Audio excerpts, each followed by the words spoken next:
Siyempre, may mga magtatanong, siyempre sound check na rin natin mga idol, kung gaano siya kaganda si Impor. Okay? Sound check natin mga idol. Yan. Yan yung ganda ng tunog niya mga idol. Yan. Yan yung ganda ng tunog niya idol. Mga katurupa. Yan yung ganda ng tunog niya.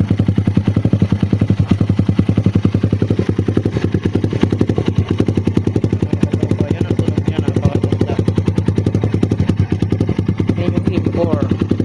Bagay na bagay din sa red black na motor natin mga idol. Red Black Riders 150 card mga idol. Ayan mga idol. Thank you for watching. Ingat palagi. Ingat po tayo lahat palagi sa araw-araw mga idol.